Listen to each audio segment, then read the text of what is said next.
রাষ্ট্র নির্বাচনে এখন পর্যন্ত ১৩টি হলের ফল ঘোষণা হয়েছে। ধীরে ধীরে বাকি হলগুলোর ফলাফল ঘোষণা করছে নির্বাচন কমিশন। প্রাপ্ত ফলের ভিত্তিতে এখন পর্যন্ত ভিপি এজিএস পদে এগিয়ে আছে শিবির সমর্থিত প্যানেলের প্রার্থী মোস্তাকুর রহমান জাহিদ ও সালমান সাব্বির, আর জিএস পদে এগিয়ে আছেন আধিপত্য বিরোধী জোট প্যানেলের সালাউদ্দিন আম্মার। এর আগে নির্ধারিত সময়েরও ৪.৫ ঘণ্টা পর শুরু হয় রাষ্ট্র নির্বাচনের ভোট গণনা। ওএমআর মেশিনে ভোট গণনা চলছে। বিকেল ৪টায় ভোট গ্রহণ শেষ হওয়ার পর সব কেন্দ্র থেকে অডিটোরিয়ামে ব্যালট নিয়ে আসা হয়। রাজশাহী বিশ্ববিদ্যালয়ের উপাচার্য জানিয়েছেন, সুষ্ঠুভাবে ভোট গ্রহণ শেষ হয়েছে। শিগগিরই ফল ঘোষণা করা হবে বলে মনে করেন তিনি। নির্বাচন কমিশন জানিয়েছে, ১৭টি হলের মোট ২৮,৯০৯ জন ভোটারের মধ্যে ভোট দিয়েছেন ২০,১৮৭ জন। সেই হিসেবে ভোট পড়েছে ৬৯.৮৩%।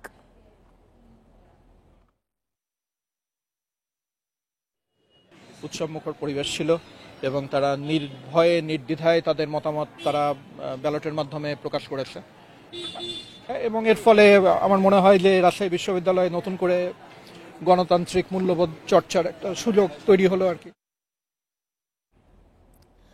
রাষ্ট্র নির্বাচনের আরো খবর জানাতে যোগ দিচ্ছেন সহকর্মী মুস্তাফিজুর রহমান। মুস্তাফিজ, এখন পর্যন্ত তো ১৩টি হলের ফল ঘোষণা হয়েছে, বাকিগুলোর কাজ কত দ্রুত শেষ হবে বলে মনে হচ্ছে?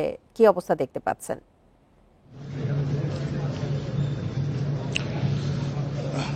রাজশাহী বিশ্ববিদ্যালয়ে অর্থাৎ রাষ্ট্র নির্বাচনে ভোট গ্রহণ রাত থেকেই চলছে এবং বিরতিহীনভাবে চলছে। আমরা যতটুকু জেনেছি যে কিছুক্ষণ আগে অর্থাৎ ১৭টি আবাসিক যে হল রয়েছিল, ১৭টি হলের মধ্যে এখন পর্যন্ত ১৫টি হলের ফলাফল ঘোষণা করা হয়েছে এবং ১৫টি হলের ঘোষণার যে ফলাফলের যে রেশিও, সেটিতে বলা যেতে পারে এখন পর্যন্ত শিবির সমর্থিত প্যানেলের ভিপি প্রার্থী যিনি মোস্তাকুর রহমান জাহিদ, তিনি বেশ এগিয়ে রয়েছেন এবং সেই সাথে এজিএস পদে আমরা দেখেছি যে আধিপত্যবাদ বিরোধী প্যানেলের যে জিএস ছিলেন সালাউদ্দিন আম্মার, তিনিও এগিয়ে রয়েছেন এবং এজিএস পদে যিনি এগিয়ে রয়েছেন তিনি শিবির সমর্থিত প্যানেলের একজন প্রার্থী, তিনি সালমান সাব্বির, তিনিও বেশ এগিয়ে রয়েছেন। তো এখন পর্যন্ত আমরা যতটুকু দেখছি যে এখানে ভোট গ্রহণ ফলাফল যদি বলা হয়ে থাকে তাহলে হয়তো আর দুটি হলের ফলাফল ঘোষণার পরেই হয়তো চূড়ান্ত ফলাফলটি চলে আসবে এবং সেই সাথে এখানে আমরা দেখেছিলাম যে এখানে ভোট গ্রহণ শেষে এখানে যে ৬টি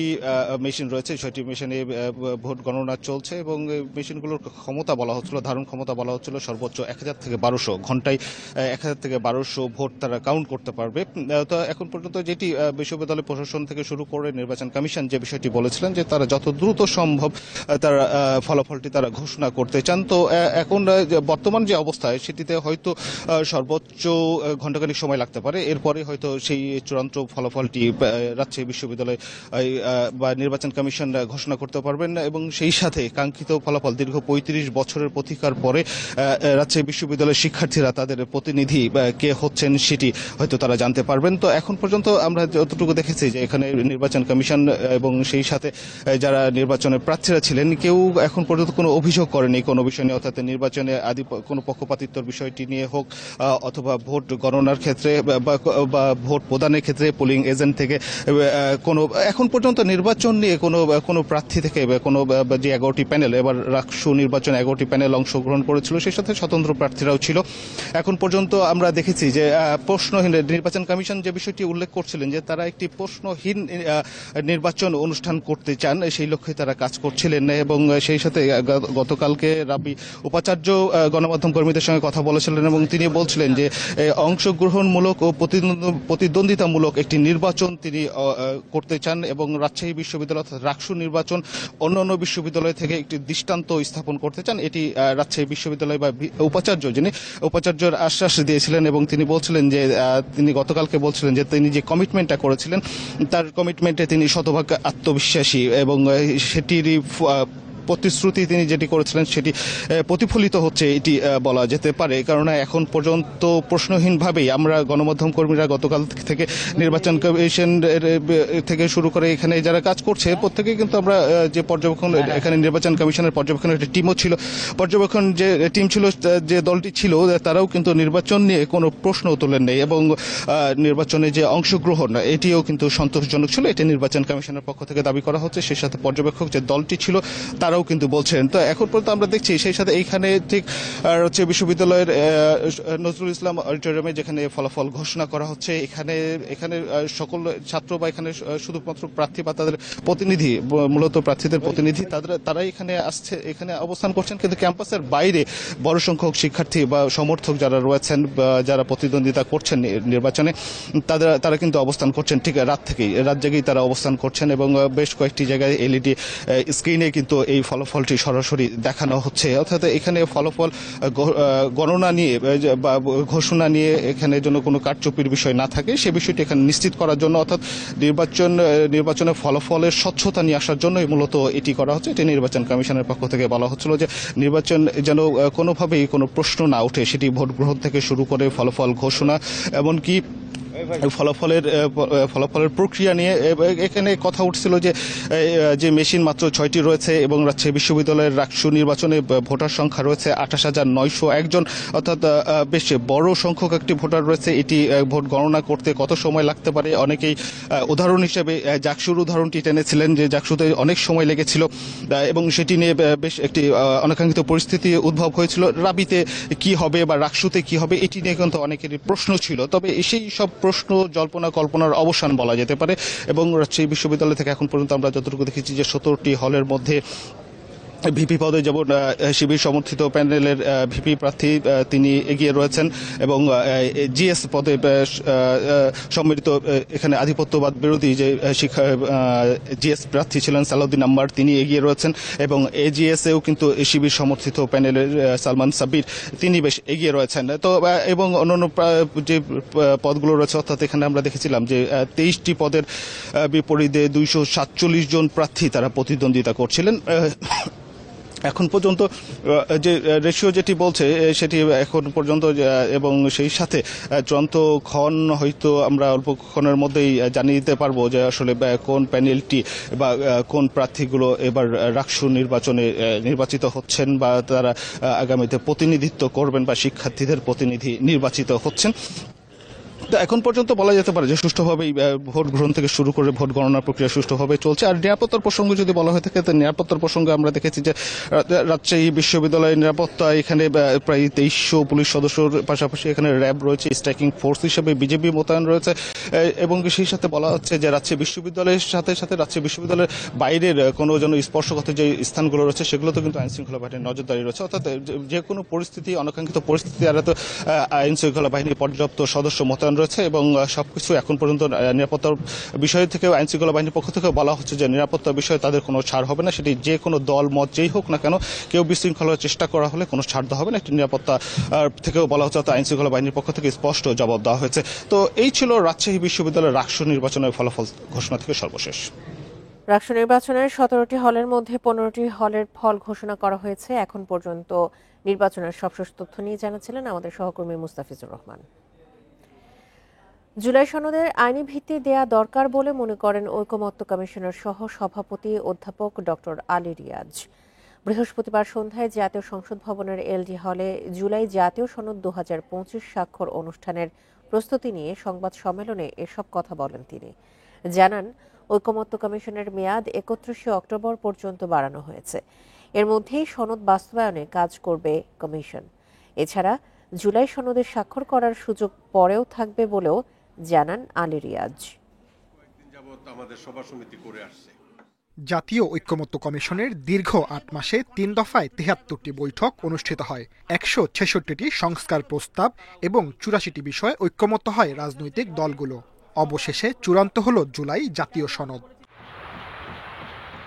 জাতীয় সংসদ ভবনের দক্ষিণ প্লাজায় শুক্রবার বিকেল 4টায় অনুষ্ঠিত হবে জুলাই জাতীয় সনদ স্বাক্ষর অনুষ্ঠান।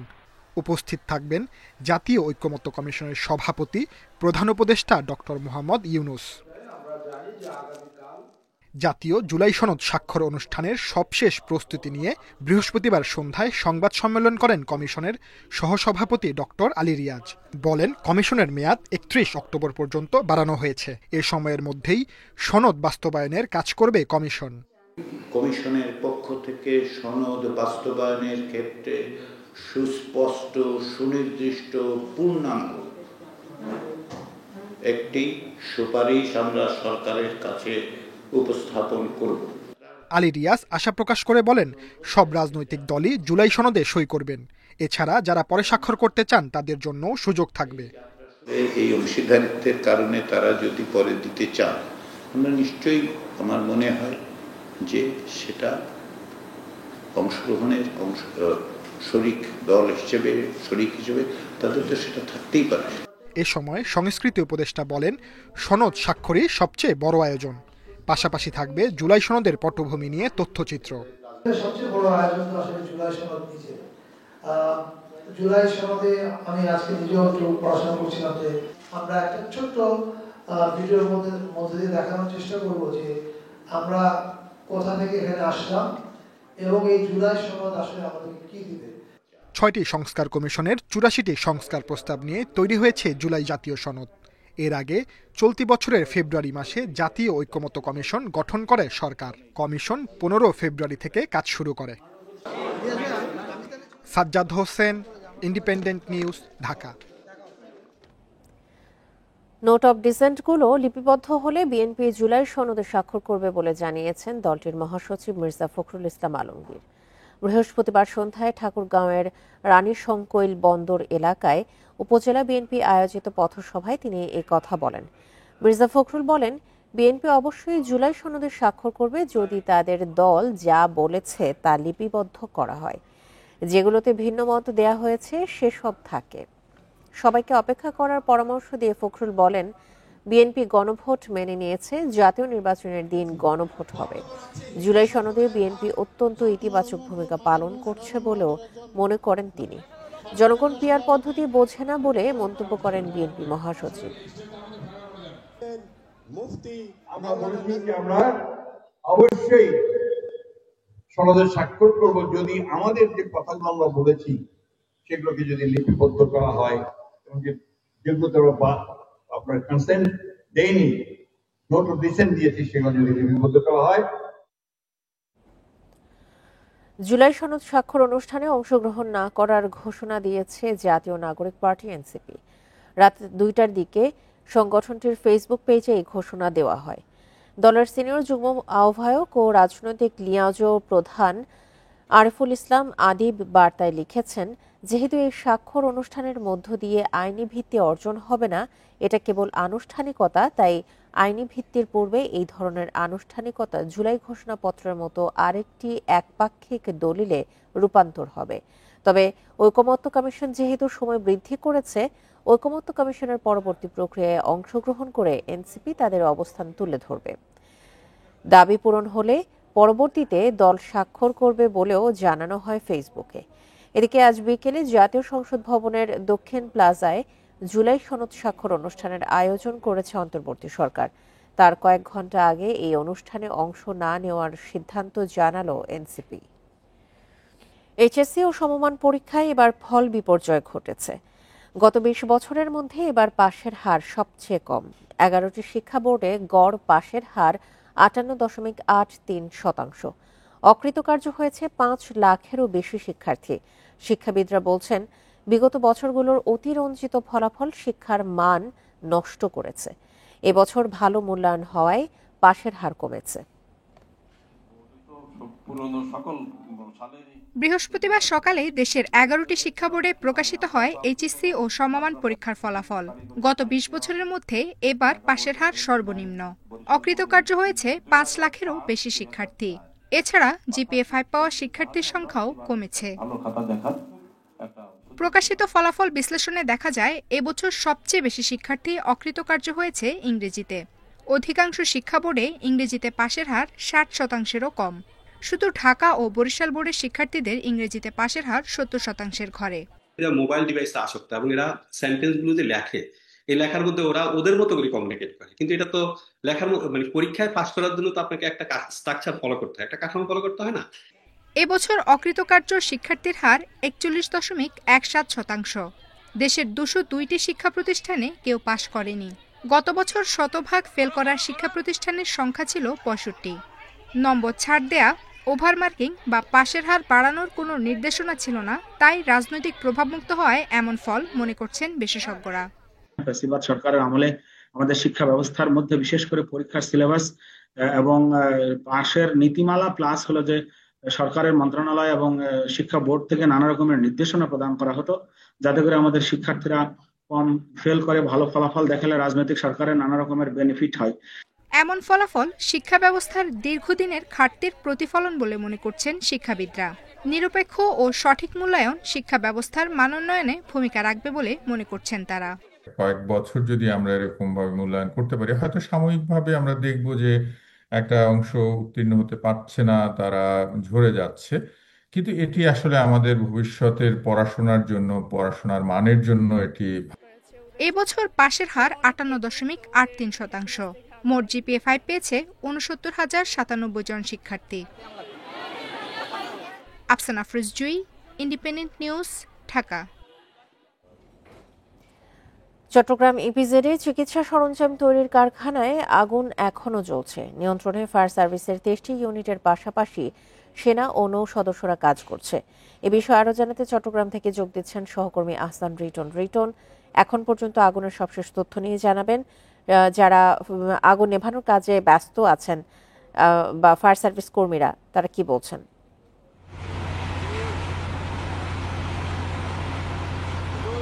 দেখুন, আপনি জানেন যে গতকাল দুপুর 2টার দিকে চট্টগ্রামের এই যে ইপিজেড এলাকা, এখানে অ্যাডাম ক্যাপ হাউস নামে যেই হাউস, সেখানে আগুনের যে অগ্নিকাণ্ডের যে ঘটনাটি ঘটে সেটি আসলে এখনো পর্যন্ত চলমান রয়েছে। আমরা আসলে গতকালকে দুপুরের পর থেকে চট্টগ্রামের এই যে ইপিজেড যে কারখানাটিতে আগুন সূত্রপাত হয়েছিল সেখানে আমরা ছিলাম। আমরা দেখেছি পুরো 8তলা ভবন, এটি সারা রাত ধরে জ্বলেছে।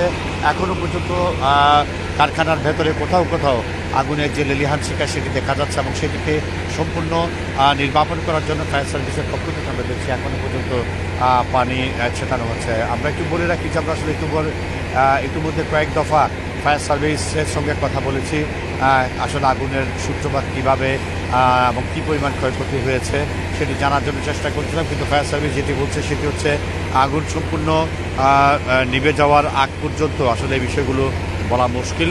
তবে আমরা যেটি বারবার জেনেছি সেটি হচ্ছে এখানে এটি একটি তোয়ালে ফ্যাক্টরি, যেখানে তোয়ালে তৈরি হয় সংগত কারণ এখানে প্রচুর পরিমাণে তুলা ছিল, সুতা ছিল এবং ককশিট ছিল। পাশাপাশি সবচেয়ে মারাত্মক যেটি সেটি হচ্ছে এই ভবনের নিচের যে ফ্লোরগুলো রয়েছে সেখানে মারাত্মক দাহ্য পদার্থ ছিল এবং 7তলায় যখন প্রথম আগুন লাগে তখন ফায়ার সার্ভিস অক্লান্ত চেষ্টা করেছিল সেই আগুনটিকে যাতে সেই ফ্লোরে নির্বাপন করা যায়, কিন্তু আমরা দেখেছি একটি সময় গিয়ে ফায়ার সার্ভিসের আসলে হাল ছেড়ে দেওয়া ছাড়া কোনো বক্তব্য ছিল না। তাদের যত রকমের ইকুইপমেন্ট ছিল সব ধরনের ইকুইপমেন্ট তারা এখানে নিয়ে এসছে, কিন্তু সেগুলোকে ব্যবহার করার মতো সময় তারা পায়নি সংগত কারণে।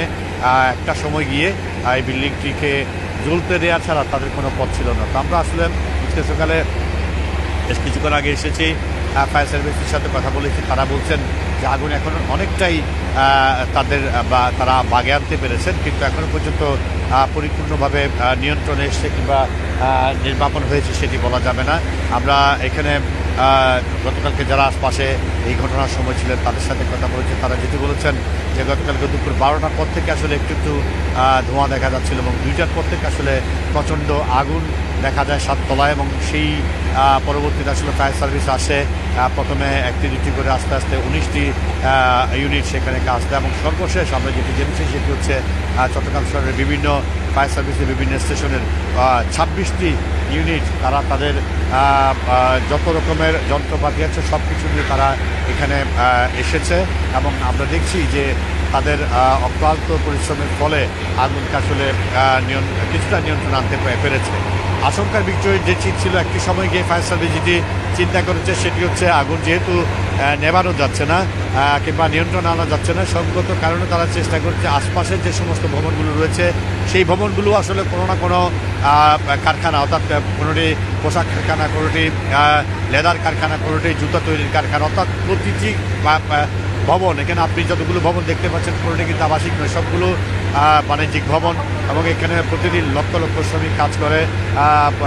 পোশাক কারখানা থেকে শুরু করে অসংখ্য কারখানা এখানে আছে এবং ফায়ার সার্ভিস তারা চতুর্দিক থেকে পানি ছিটিয়ে যেটি চেষ্টা করছে সেটি হচ্ছে পাশের ভবনে যাতে আগুন না লাগে এবং আমরা দেখেছি তাদের সেই যে চেষ্টা সেটিতে তারা সফল হয়েছেন। আগুনের লেলিহান যে শিখা উপরে ছিল সেটি নামতে নামতে একেবারে এখন নিচে নেমে এসছে এবং আমরা দেখছি যে গতকালকে যে আগুনের তীব্রতা ছিল, ভয়াবহতা ছিল, সেটি আসলে এখন নেই। ভেতরে কোথাও কোথাও হয়তো সামান্য আছে, কিন্তু প্রচণ্ড ধোঁয়া আমরা প্রতিদিন থেকে বেরোতে দেখছি। তো গতকালকে আমরা দেখেছিলাম আসলে এখানে যখন আগুনের ঘটনাটি ঘটে তখন অসংখ্য মানুষ, উৎসুক জনতা, তারা তাদের মোবাইল হাতে থাকা মোবাইল নিয়ে তারা আসলে ভিডিও নিচ্ছিলেন কিংবা নানাভাবে ব্যস্ত ছিলেন। আমরা দেখেছি তাদেরকে সামাল দেওয়ার জন্য, অর্থাৎ এরকম বড় ঘটনায় আসলে একটি সময় গিয়ে লুটপাটের একটি আশঙ্কা থাকে, সেই লুটপাটের আশঙ্কা থেকে সবাইকে মুক্ত রাখার জন্য আমরা দেখেছি এখানে গতকালকে বিজিবি, বিশেষ করে বিজিবি বর্ডার বাংলাদেশ, তারা আসলে বেশ তৎপর ছিলেন। আমরা অজ্ঞাত কারণে পুলিশের কাউকে দেখিনি, বিজিবি ছিল, ফায়ার সার্ভিস ছিল, রেড ক্রিসেন্ট এবং অন্যান্য যারা ছোটোখাটো স্বেচ্ছাসেবী সংগঠন আছে তারা আসলে আপ্রাণ চেষ্টা করেছে যাতে অন্য কোনো রকমের বাড়তি ক্ষয়ক্ষতি না হয়। আমরা দেখেছি তাদের সেই পরিশ্রমের ফসল হিসেবে এখন আসলে আগুন অনেকটাই নিয়ন্ত্রণে, যেহেতু আনুষ্ঠানিকভাবে এখনও পর্যন্ত নিয়ন্ত্রণে এসে এই ঘোষণাটি করা হয়নি, আমরাও আসলে চূড়ান্তভাবে সেটি বলতে পারছি না। তবে যেটি বিষয় সেটি হচ্ছে আগুনের যে তীব্রতা সেটি অনেকটাই কমেছে এবং ধারণা করছি হয়তো ঘণ্টাখানেকের মধ্যে আগুন পুরোপুরি নিয়ন্ত্রণ আসতে পারে। আমরা দেখেছি যে গতকালকে যখন আগুনের ঘটনাটি ঘটে তখন থেকে আসলে পানির একটি সংকট আমরা দেখেছি। ফায়ার সার্ভিসের কাছে নিজস্ব যে রিজার্ভার রয়েছে সেখানে যে পানি আসলে সেটি দিয়ে কালকে সংকুলানো ছিল না এবং আমরা দেখেছি আশপাশের যে সমস্ত কারখানায় নিজস্ব যে রিজার্ভার রয়েছে সেই রিজার্ভার থেকে পানি এনে তারা পানির লাইন সংযোগ করে সেখান থেকে তারা আগুন নেভানোর চেষ্টা করেছেন এবং সবার সম্মিলিত প্রচেষ্টায় বলা যেতে পারে একটি কারখানার মধ্যেই আগুনটি সীমাবদ্ধ ছিল এবং সেই কারণে কোনো রকমের যানমালের ক্ষতি হয়নি, প্রাণের ক্ষতি হয়নি। আমরা গতকালকে যেটি জেনেছি সেটি হচ্ছে ঘটনা ঘটার সাথে সাথে এই কারখানায় 3 থেকে 400 শ্রমিক যারা কর্মরত ছিলেন তারা আসলে দ্রুত ভবন থেকে নেমে যান এবং আশপাশে যে সমস্ত কারখানা ছিল সেখানেও যারা ছিলেন তারাও নেমে গেছে এবং বলা যেতে পারে যে খুব দ্রুত সময়ের মধ্যে কারখানাগুলো শ্রমিক শূন্য হয়ে পড়ে এবং যে কারণে প্রাণহানির কোনো খবর আমরা পাইনি। তবে 2-1 ফায়ার ফাইটারকে গতকালকে আমরা সুস্থ হতে দেখেছি, তবে সেটি একেবারেই সামান্য ছিল, তারা এখন সুস্থ হয়েছেন। তো সব কিছু মিলিয়ে আমরা কিছুক্ষণ পর ফায়ার সার্ভিস আনুষ্ঠানিকভাবে ব্রিফ করবে, সেই ব্রিফ থেকে জানতে পারবো কেন আগুন ঘটেছে, কী পরিমাণ ক্ষয়ক্ষতি হয়েছে এবং কেউ আহত নিহত আছে কিনা, ভেতরে কেউ আসলে মারা গেছে কিনা, সব কিছু ফায়ার সার্ভিস আনুষ্ঠানিকভাবে বলার পরে আমরা পরবর্তী যে বিষয় সেগুলো হয়তো জানাতে পারবো। এই হচ্ছে চট্টগ্রামের ইপিজেড থেকে আমার কাছে অগ্নিকাণ্ডের বিষয় এখন পর্যন্ত সর্বশেষ। চট্টগ্রাম ইপিজেডে চিকিৎসা সরঞ্জাম তৈরির কারখানায় কোনো প্রাণহানির তথ্য এখন পর্যন্ত পাওয়া না গেলেও আগুন নিয়ন্ত্রণে এখন পর্যন্ত 23টি ইউনিট কাজ করছে, সে বিষয়ে বিস্তারিত তথ্য জানাচ্ছিলেন সহকর্মী আহসান রিটন। 43টি শিক্ষা প্রতিষ্ঠানে একজনও এবার এইচএসসি পাশ করেনি। এই ঘটনা ঘটেছে দিনাজপুর শিক্ষা বোর্ডে। এসব প্রতিষ্ঠানের বেশিরভাগই এমপিওভুক্ত নয়। এ কারণে অনেক শিক্ষক প্রতিষ্ঠানে নিয়মিত আসেন না। আবার নতুন কিছু প্রতিষ্ঠান ভালো শিক্ষার্থী ভর্তিতেও ব্যর্থ। তবুও ব্যাখ্যা চাইবে বোর্ড। দিনাজপুর শিক্ষা বোর্ডের অধীনে এবছর এইচএসসি পরীক্ষায় অংশ নেয় 666টি কলেজের 1,59,608 জন শিক্ষার্থী। এর মধ্যে পাশ করেছে 60,882 জন। এই বোর্ডে পুরোপুরি অকৃতকার্য 43টি কলেজের পরীক্ষার্থী ছিলেন 182 জন। এর মধ্যে মাত্র 1 জন করে পরীক্ষার্থী ছিলেন 9টি প্রতিষ্ঠানে, 2 জন করে পরীক্ষার্থী ছিলেন 11টি এবং 3 জন করে ছিলেন 5টি শিক্ষা প্রতিষ্ঠানে। কিছু বছর স্যারেরা অ্যাক্টিভ ছিল, ছাত্রছাত্রীও এখানে অনেক ভর্তি হয়েছিল। তো পর্যায়ক্রমে স্যারদের বেতন না হওয়ার কারণে অনেক স্যারেরা এখানে আসে না, আবার স্টুডেন্টও খুব একটা অ্যাক্টিভ থাকে না ক্লাসে। সরকারি মান্থলি যে বেতনটা দেওয়া হয় সেটা পায় না, না পাওয়ার কারণে কাঙ্ক্ষিত মানের শিক্ষক বা শিক্ষা ব্যবস্থা হয় না। শূন্য পাশের ৪৩টি প্রতিষ্ঠানের বেশিরভাগই এমপিওভুক্ত নয়। শিক্ষকরা জানান দীর্ঘদিন সরকারি সুবিধার বাইরে থাকায় তাদের অনেকেই প্রতিষ্ঠানে আসেন না। এছাড়া ভালো শিক্ষার্থী ভর্তি করাতে ব্যর্থ হয় অনেক নতুন প্রতিষ্ঠান। ফল বিপর্যয়ের পেছনে এগুলোই বড় কারণ। কলেজ শাখাতে ভর্তি হতে চায় না, কারণ শিক্ষকেরা তারা পাঠদানে অংশগ্রহণ করে না। আর পাঠদানে অংশগ্রহণ না করার কারণ একটাই, শুধু এমপিওভুক্ত। এসব কলেজের কাছে ব্যাখ্যা চাইবে দিনাজপুর শিক্ষা বোর্ড। তাদের জবাবের ভিত্তিতে হবে পরবর্তী ব্যবস্থা। এই কলেজগুলো সদ্য অ্যাফিলিয়েশন প্রাপ্ত, এদের কেন এরকমটা হলো আমরা তাদেরকে ডেকে তাদের কাছে আমরা ব্যাখ্যা চাইব, তাদের ব্যাপারে আমরা অ্যাকশনে যাব। দিনাজপুর বোর্ডে এবার শতভাগ পাশ করা কলেজের সংখ্যা 11টি। Independent news. সাবেক মন্ত্রী সাবের হোসেন চৌধুরীর বিরুদ্ধে জ্ঞাত আয় বহির্ভূত সম্পদ অর্জন ও মানি লন্ডারিং এর অভিযোগে একটি মামলা করেছে দুদক। দুদকের প্রাথমিক অনুসন্ধানে জানা গেছে, সাবের হোসেন চৌধুরী জ্ঞাত আয়ের উৎসের সঙ্গে অসঙ্গতিপূর্ণভাবে মোট 12,48,48,169 টাকা মূল্যের সম্পদ অর্জন করে তা ভোগ দখলে রেখেছেন। এছাড়াও 1989 সাল থেকে 2025 সাল পর্যন্ত বিভিন্ন সময়ে তিনি তার নামে খোলা মোট 21টি ব্যাংক হিসাবের মাধ্যমে 60,19 লাখ টাকা জমা এবং 64,41,91,011 টাকা উত্তোলন করেছেন। এই 124,61,54,252 টাকার লেনদেনকে দুদক সন্দেহজনক ও অস্বাভাবিক হিসেবে চিহ্নিত করেছে। সাবের হোসেন চৌধুরীর স্থায়ী ঠিকানা হিসেবে পরিবাগ, শাহবাগ, ঢাকা এবং বর্তমানে খিলগাঁও ব্লক সি এলাকার একটি বাসার নাম উল্লেখ করা হয়েছে।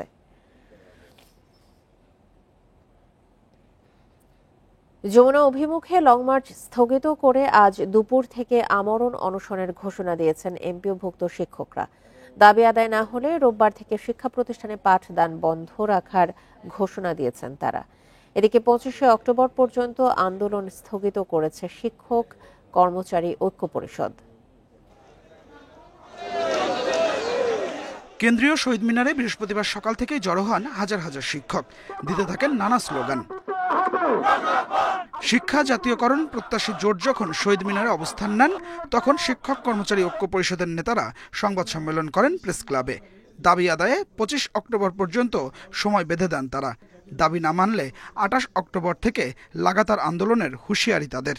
এবং সরকারের সাথে আমাদের চাপ সৃষ্টি থাকবে 25-এর মধ্যে আমাদের দাবি পূরণ করা, এবং আমরা কি করতে চাচ্ছি সেটার পূর্বাভাস আপনাদেরকে আমরা দিয়ে দিব, এবং আমরা 28 তারিখ থেকে তখন সেই কঠোর কর্মসূচিগুলিতে যাব। 20% বাড়ি ভাড়া এবং 1500 টাকা চিকিৎসা ভাতা সহ বিভিন্ন দাবিতে অনড় শিক্ষকরা। 1 নম্বরে আমাদের বাড়ি ভাড়া হবে 20% এবং আমাদের উৎসব ভাষা হবে 75% এবং আমাদের চিকিৎসা ভাতা হবে 1,500 টাকা। শিক্ষক সমাজ জেগে উঠছে, পুলিশ দিয়ে নির্যাতন করে শিক্ষক সমাজকে দাবিয়ে রাখা যাবে না। দুপুরে শিক্ষা জাতীয়করণ প্রত্যাশী জোটের নেতারা সচিবালয়ে শিক্ষা উপদেষ্টার সঙ্গে আলোচনায় বসেন। বৈঠকে 5% বাড়ি ভাড়ার প্রস্তাব প্রত্যাখ্যান করেন নেতারা। আলোচনা ভেস্তে গেলে ঘোষণা দেন যমুনা অভিমুখে লং মার্চের। পরে লং মার্চ স্থগিত করে রোববার থেকে শিক্ষা প্রতিষ্ঠান বন্ধের কর্মসূচি ঘোষণা করা হয়। এরপরেও যদি সরকারের বুঝোদায় না হয়, আমরা আমরণ অনশনে যাব।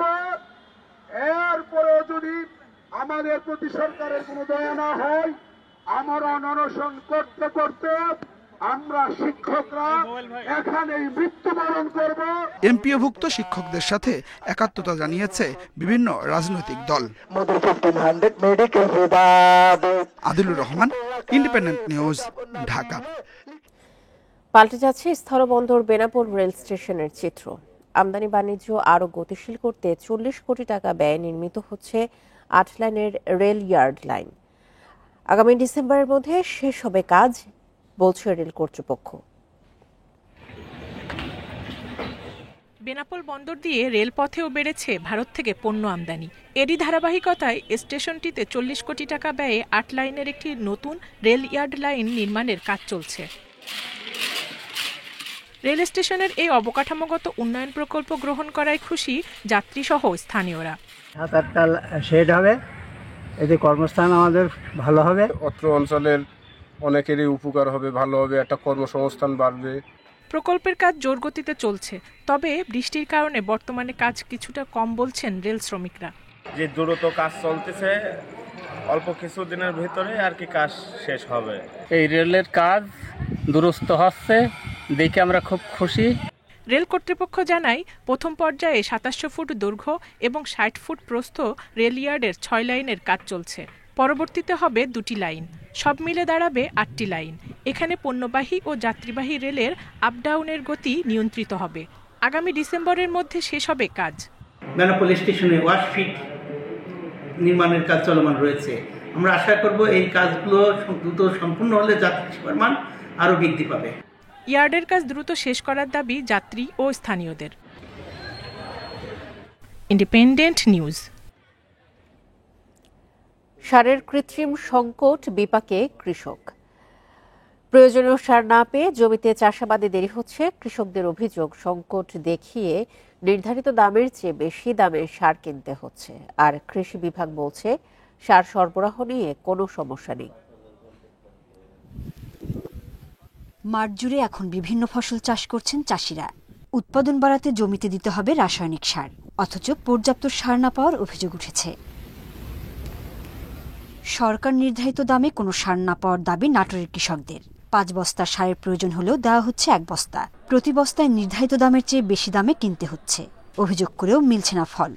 আমার চাহিদা হচ্ছে 4 বস্তা, আমি পাবো ওখানে 1 বস্তা শুধু। এই যে সারের যে সিন্ডিকেট, এই সিন্ডিকেট না ভাঙা পর্যন্ত কৃষকের কোনো কিছু হবে না। ঊর্ধ্বতন যারা কৃষি কর্মকর্তা আছে তাদের সম্পর্কে অবগত করলেও তারা এর কোনো সুষ্ঠু সমাধান দিতে পারে না। তবে ডিলারদের দাবি সরকার নির্ধারিত মূল্যে সার বিক্রি করছেন। আর কৃষি অফিস বলছে সার সরবরাহ নিয়ে কোনো সমস্যা নেই। যদি কোথা থেকে কোনো অভিযোগ আসে, এটা আমাদের নিজস্ব ডিলারের যে উপজেলা ভিত্তিক প্রতিনিধি আছে তাদের মাধ্যমে সরাসরি তদারকি করা হয়। নাটোর জেলায় কোনো সারের সংকট নেই, এই পর্যায়ে আছে। আমরা আশা করছি যে আমাদের যে সারের মজুদ এবং যে বরাদ্দ আছে, এতে আমাদের নাটোর জেলার রূপামন চাষে কোনো সমস্যা হবে না। এদিকে মেহেরপুরে নির্ধারিত দামের চেয়ে 150 থেকে 450 টাকা পর্যন্ত বেশি দামে সার কেনার অভিযোগ কৃষকদের। যেসব সারগুলো আমরা 1000-1100 করে কিনেছি, সেগুলা আমাদের এখন 2000-1800 করে কিনতেছে। যদি এরকম কেউ বাড়তি মূল্যে বিক্রি করে, তার জন্য আমরা আইনগত ব্যবস্থা নেব। তো এটাকে আরো মনিটরিং কার্যক্রমকে জোরদার করার জন্য উপসহকারী কৃষি কর্মকর্তারা সারের গোদাম নিয়মিত পরিদর্শন করছেন। জেলায় 35 জন বিসিআইসি ও বিএডিসির 72 জন ডিলারের মাধ্যমে কৃষক পর্যায়ে সার সরবরাহ করে কৃষি বিভাগ।